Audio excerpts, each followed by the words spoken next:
Yeah. Please tell me that I can't, that I won't, that I fail, that I'll never make it out, yeah. Please tell me all the bad. Di sebuah siang terlihat seorang yakuza yang sedang terkapar di sebuah rumah. Tak lama kemudian istrinya pun datang ke rumah tersebut. Namun yakuza ini melarangnya mendekat karena situasinya sedang sangat berbahaya. Dan tiba-tiba saja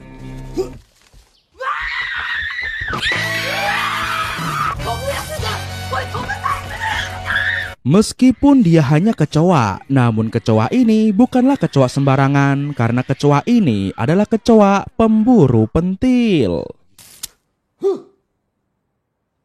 Tak terima pentil suaminya jadi korban keganasan kecoa, akhirnya sang istri pun turun tangan dan inilah yang terjadi. Ya, dan mari kita kenalkan dulu bahwa ini adalah keluarga mantan komandan Yakuza yang bernama Tatsu. Yang ini orangnya. Dan wanita cantik ini adalah istrinya komandan Tatsu yang bernama Miku. Dan berkat hasil kerjasama yang baik antara Tatsu dan Miku di malam Jumat, mereka pun kini dikaruniai seorang anak cantik bernama Himawari. Keluarga ini adalah keluarga yang terbalik, yang mana kesehariannya istri Tatsu pergi mencari uang, sementara Tatsu kerjanya masak dan mengurus rumah.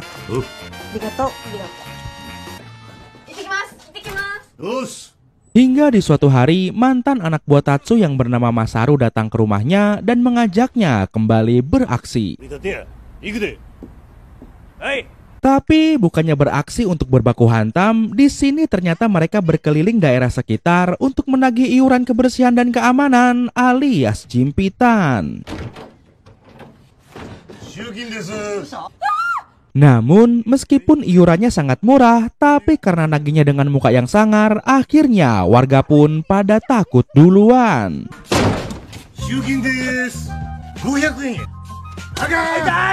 Hingga sampailah di sebuah gedung baru. Ketika mereka menagih di tempat itu, ternyata gedung itu ditempati oleh kelompok Yakuza besar yang dipimpin oleh bos kondo nggak pakai M. Tatsu pun menjelaskan bahwa uang iuran yang ia minta akan digunakan untuk biaya ronda, biaya festival, dan juga perawatan taman.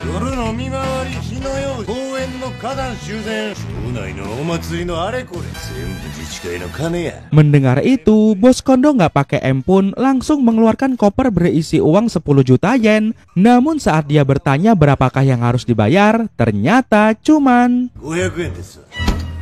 Setelah Tatsu pergi, bos kondo pun menjelaskan pada anak buahnya bahwa Tatsu adalah komandan Yakuza Legend yang bergelar si tak terkalahkan di masa lalu.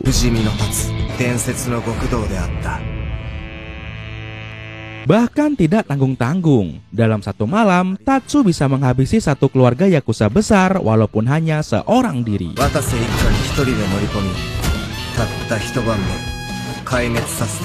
Sementara itu, kisah kembali ke Masaru yang diam-diam melaporkan keberadaan bos kondo nggak pakai M pada mantan ketua Yakuza Divisi 1, yaitu Iguchi.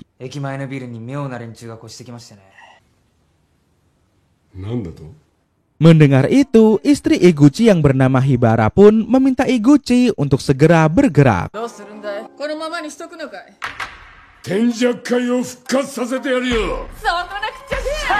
Namun ternyata di sini Masaru pun mencak-mencak karena dikiranya mau berantem, tapi ternyata malah jaga supermarket tempat Iguchi dan Hibara bekerja. Kembali ke Tatsu dan keluarganya yang sedang berniat untuk melepas adopsikan hamster mereka karena kini mereka sudah tidak sanggup lagi untuk merawatnya. Sebelum dilepas adopsi, Tatsu pun membuat popcorn untuk makanan terakhir hamsternya di rumah ini. Namun karena masaknya pakai gaya Yakuza, akhirnya tetangganya pun mengira bahwa Tatsu sedang melakoni pertempuran antar gangster.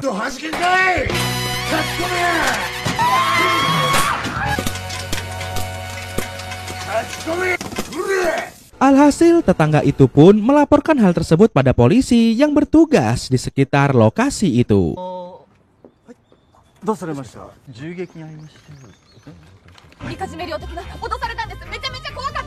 Sementara itu, Tatsu terlihat mulai berkeliling menawarkan hamsternya pada pelayan bar. Namun, pelayan bar itu tidak mau merawat tikus.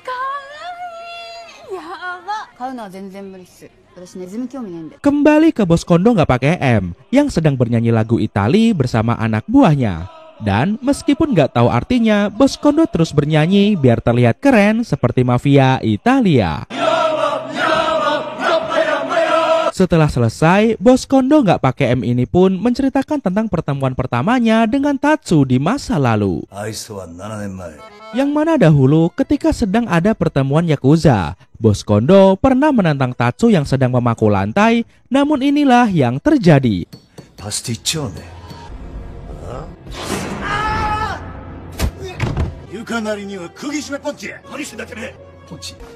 Dan karena hal itulah, kini Bos Kondo mengira kedatangan Tatsu adalah untuk membalas dendam.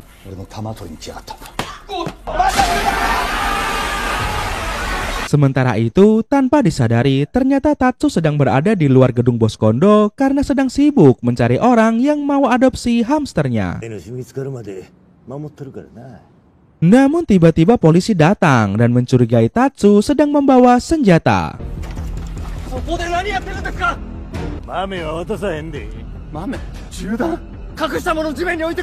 Tatsu pun panik dan malah lari masuk ke markas Bos Kondo, nggak pakai M.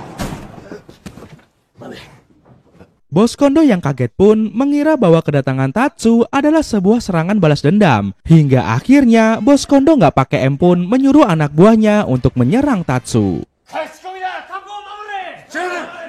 Tak lama kemudian, polisi pun menyusul. Melihat Tatsu berbaku hantam dan Bos Kondo membawa pistol, membuat polisi yakin bahwa sedang terjadi pertempuran antar gangster Yakuza.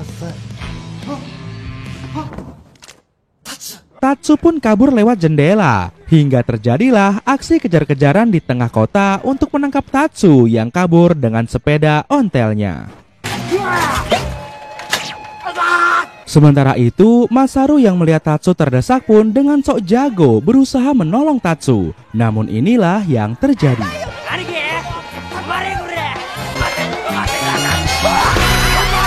Singkatnya, Tatsu pun terkepung dan polisi pun meminta Tatsu untuk mengeluarkan senjatanya. Dan dengan sigap, Tatsu langsung mengeluarkan sesuatu dari dalam jasnya yang ternyata... Situasi yang awalnya mencekam pun berubah jadi so cute. Dan atas kesalahpahaman ini, polisi muda ini pun meminta maaf dan sebagai gantinya, dia berjanji akan merawat hamster ini layaknya anak sendiri. Di malam harinya, Miku yang melihat Tatsu kelelahan akhirnya menggantikan tugas Tatsu untuk membuat makan malam. Namun setelah matang dan saat dimakan, ternyata rasanya seperti masuk neraka. Ketika makan masakan neraka, mereka pun sambil berdiskusi tentang rencana liburan ke luar negeri. Namun tanpa diduga, tiba-tiba mereka mendengar suara bocil dari luar rumah. Dan setelah dicek, ternyata itu adalah benar suara bocil yang ditinggal orang tuanya di depan rumah mereka.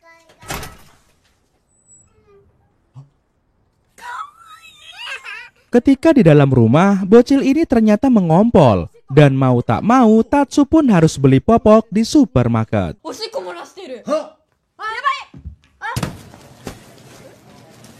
Namun kehebohan terjadi di sini.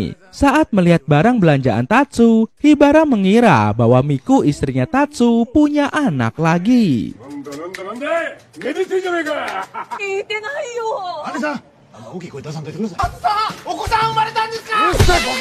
Setelahnya Hibara, Iguchi dan Masaru pun datang ke rumah Tatsu untuk memberikan selamat.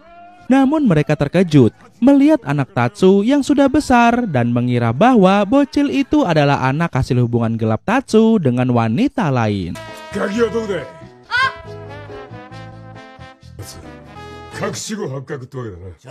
Iguchi yang gemas pada anak ini pun langsung menggendongnya. Namun karena lupa dipakein popok, akhirnya bocil ini pun disambut dan dirawat dengan hangat oleh keluarga Yakuza ini. Bahkan dia didandani ala Yakuza yang membuat Miku jadi kesel.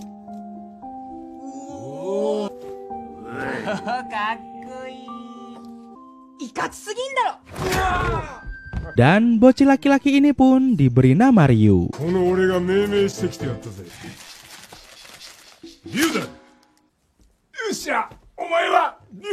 Keesokan harinya, Tatsu pun mulai mencarikan Ryu teman di taman kota.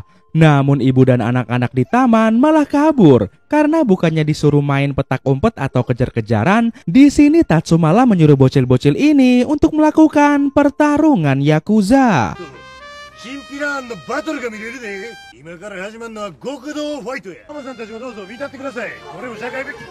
Ryu menangis melihat Tatsu dan Masaru bercekcok. Menyadari itu, Tatsu pun langsung berusaha menenangkan Ryu dengan metode ciluba ala Yakuza.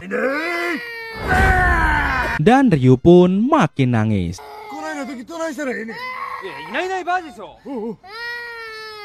Hingga muncullah ide Tatsu untuk memasukkan Ryu ke taman anak-anak. Namun saat ingin mendaftar, ternyata di gerbang sekolah tersebut terlihat anak buah bos Kondo nggak pakai M yang sedang berdebat dengan para guru TK.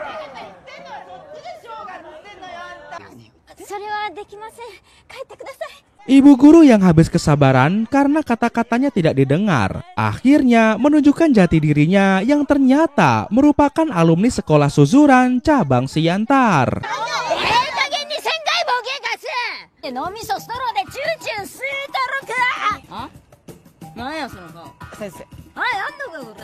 Tak lama kemudian, Tatsu pun menghampiri mereka dan hal itu kontan saja membuat anak buah bos Kondo nggak pakai M ketakutan dan langsung pergi.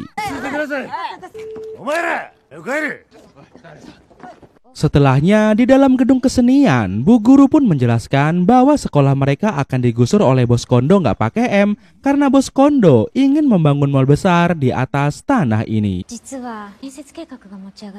Tak lama kemudian, papan bunga di depan gerbang sekolah tiba-tiba dirusak oleh para mafia Yakuza dan aksi-aksi seperti inilah yang membuat para murid di TK ini menjadi takut hingga satu persatu dari mereka pergi meninggalkan TK ini.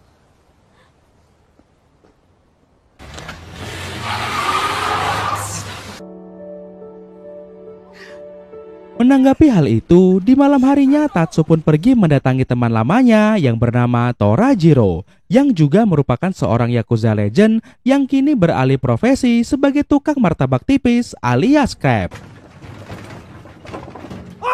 Di sini Tatsu ingin meminta bantuan pada Torajiro. Namun yang namanya juga Yakuza, meminta bantuan pun Tatsu tetap menggunakan cara baku hantam.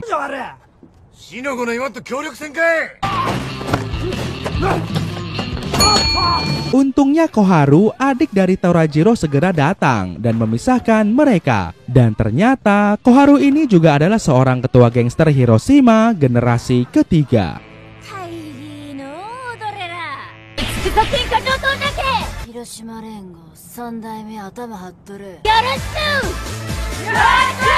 Dengan gaya garang macan betina, Koharu menjajal kekuatan Tatsu. Namun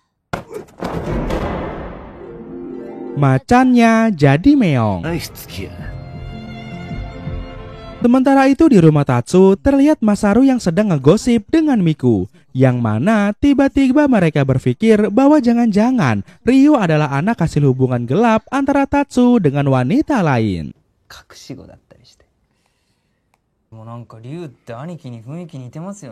Keesokan harinya, tepatnya di TK, Masaru dan Tatsu pun mulai membuat video promosi TK dengan cara Yakuza. Setelahnya, tak lupa mereka juga membagikan brosur ala Yakuza untuk mencari murid dan juga guru baru di TK nanti. Setelah perjuangan kerasnya, di sore harinya, tiba-tiba Koharu datang dan tanpa diduga dia ingin melamar jadi guru TK. Dan betapa kagetnya Tatsu dan Masaru melihat Koharu yang bisa lengket dengan Ryu, meskipun notabene dia adalah seorang ketua berandalan.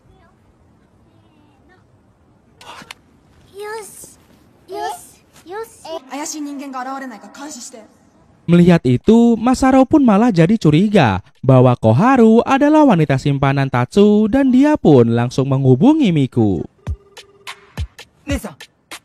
Keesokan harinya, datanglah 3 gangster yang mencoba menatang Tatsu. Namun cuma sekali bentak, ketua gangster yang bernama Wagiman ini langsung lemes dan langsung beralasan ingin menyekolahkan cucunya di TK ini.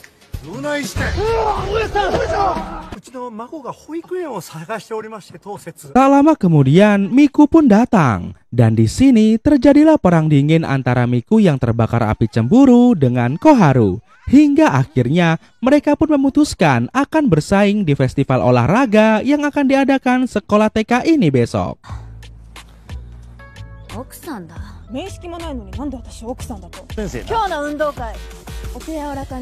Singkatnya, hari festival olahraga pun tiba dan dihadiri oleh bermacam-macam manusia. Bahkan di antara mereka ada yang membawa perlengkapan mulai dari granat sampai boneka santet.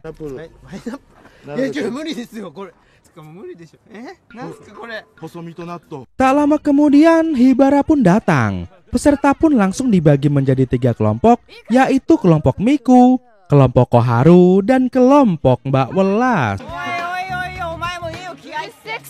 Yang mana pertandingan pertama adalah merebut ikat kepala. Dan singkatnya pertarungan pun dimulai.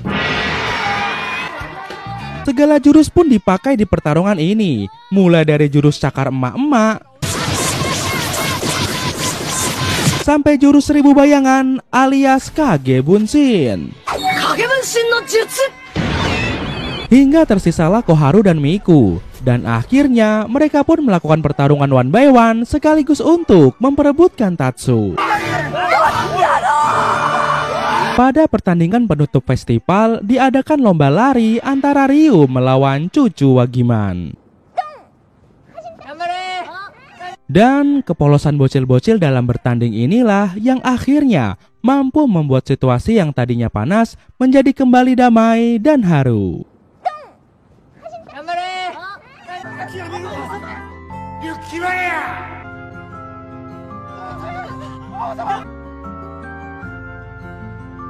Keesokan harinya, karena video festival olahraga sudah menyebar, akhirnya hal itu membuat Bos Kondo panas dan datang ke TK.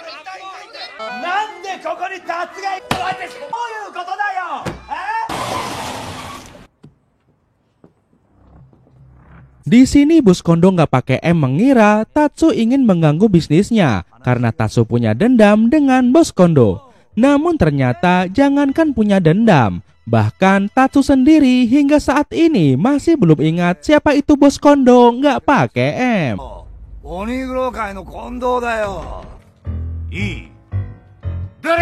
Dan karena kesal melihat Bos Kondo nggak pakai M, akhirnya Koharu pun langsung ngebogem Bos Kondo. Dan hal itu membuat Bos Kondo nggak pakai M menjadi semakin dendam.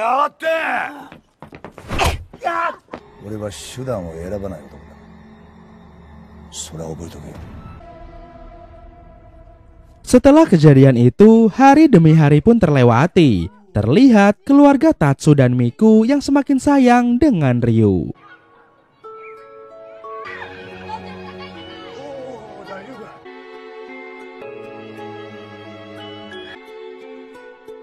Hingga di suatu sore, akhirnya Miku dan Koharu berbicara dari hati ke hati tentang hubungan Koharu dengan Tatsu. Dan disinilah akhirnya Miku paham bahwa Ryu bukanlah anak dari Tatsu dan juga Koharu. Karena meskipun penampilannya hurak-hurakan, ternyata Koharu belum pernah melahirkan dan bahkan masih segelan.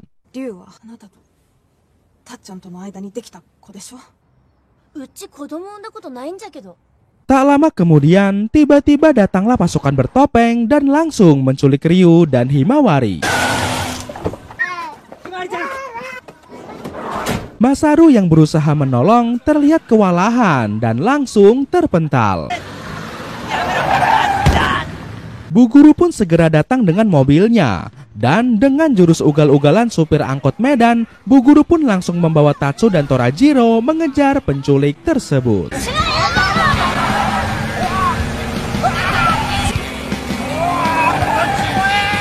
Tatsu pun berusaha melompat ke mobil para penculik, namun dia terlihat sangat kewalahan. Menyadari itu, Torajiro pun langsung membantu. Namun sialnya, kantong menyan Torajiro malah harus jadi korban.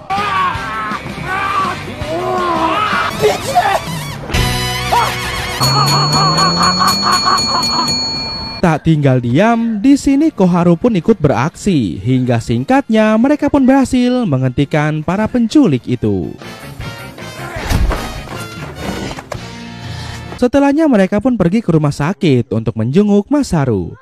Melihat kondisi Masaru yang tidak sadarkan diri, jiwa Yakuza Tatsu pun bangkit. Dan tanpa pikir panjang, Tatsu dan Torajiro pun memutuskan untuk pergi membalas dendam.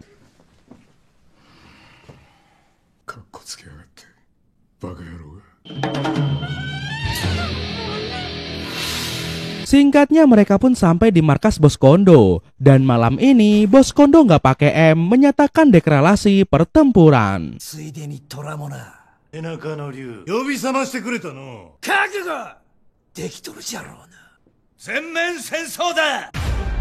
Keesokan harinya, Tatsu, Torajiro, dan Masaru pun mulai pergi ke toko peralatan senjata dan juga ke toko dinamit yang menjual bubuk mesiu.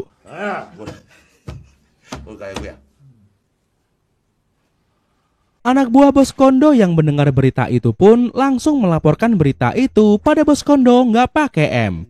Namun tanpa diduga, tiba-tiba Wagiman datang dan menawarkan kerjasama untuk mengalahkan Tatsu karena dia juga memiliki dendam dengan Torajiro, sahabatnya Tatsu.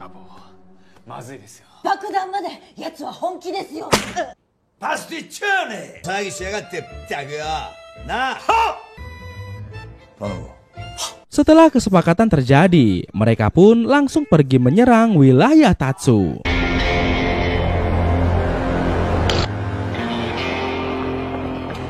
Yang mana saat itu tempat itu dipenuhi dengan asap dan tiba-tiba terdengar suara ledakan seperti letusan bedil. Bos Kondo nggak pakai M dan pasukannya pun ketakutan dan dia juga bersiap dengan bedil di tangannya. Namun ketika asap mulai menghilang, siapa sangka ternyata pasukan Tatsu bukannya bersiap untuk bertempur, namun malah melaksanakan festival Bondori.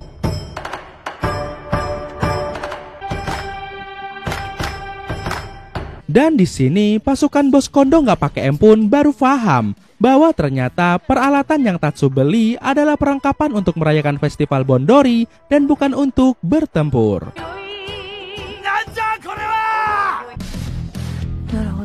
Meskipun begitu, Bos Kondo nggak pakai M tetap menyuruh anak buahnya untuk menyerang. Namun semua itu dihentikan oleh Wagiman. Karena ternyata selama ini Wagiman hanya berpura-pura untuk mencari bukti bahwa Bos Kondo nggak pakai M adalah biang penculikan Ryu dan juga Himawari.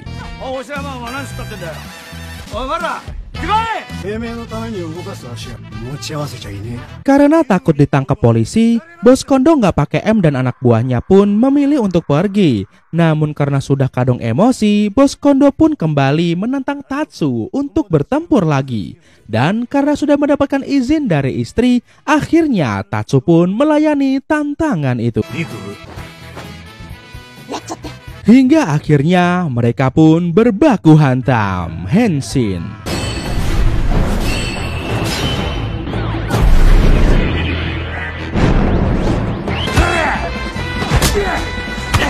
Satu persatu semua pasukan Bos Kondo nggak pakai M pun berhasil ditumbangkan. Namun anehnya mereka bisa bangkit lagi.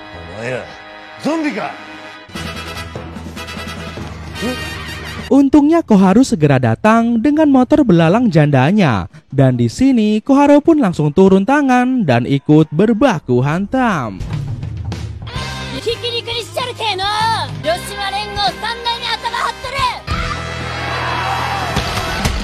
Singkatnya seluruh anak buah Bos Kondo nggak pakai M pun kini benar-benar tumbang dan tak bisa bangkit lagi. Hingga akhirnya tersisalah Bos Kondo nggak pakai M yang melakukan perlawanan 1 lawan 1 dengan Tatsu.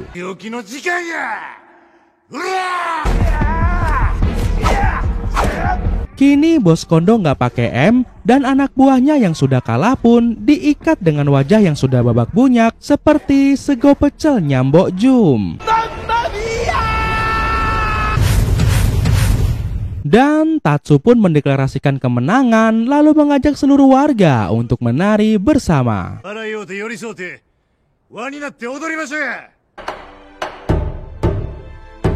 Setelah acara itu, Bu Guru pun menghampiri Tatsu. Di sini Tatsu mengira Bu Guru mau berterima kasih, namun ternyata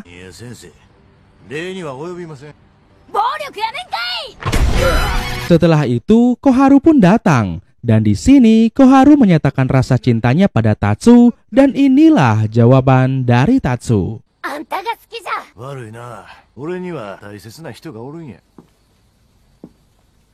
Setelahnya Tatsu pun menghampiri bos Kondo nggak pakai M dan mengancamnya agar jangan berani-berani lagi mengganggu keluarganya, apalagi menculik Ryu dan Himawari. Namun di sini bos Kondo nggak pakai M berkata bahwa sejahat-jahatnya dia bukanlah seorang pengecut yang menculik anak kecil dan 2 orang yang kemarin menculik Ryu bukanlah anak buah bos Kondo. Nggak pakai M.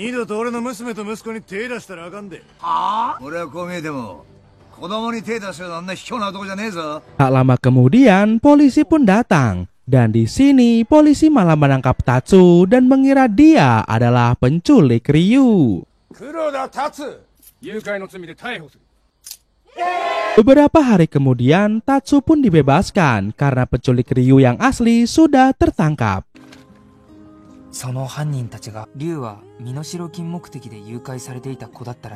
Kedua penculik itu jugalah ternyata yang meninggalkan Ryu di depan rumah Tatsu.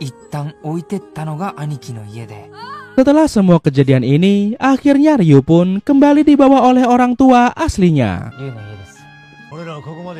Meskipun sedih, Tatsu dan Miku pun harus berbesar hati untuk melihat Ryu kembali kepada orang tua kandungnya.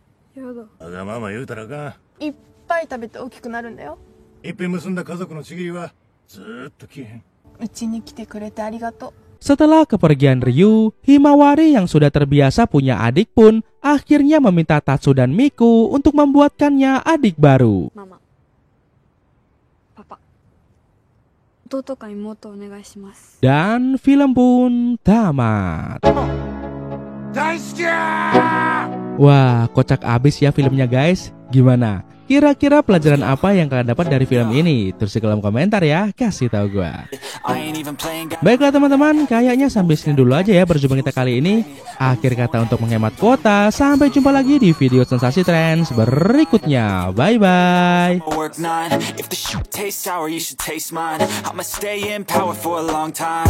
Get up, nah I ain't a quitter. Toss me the ball, I'm a really big hitter.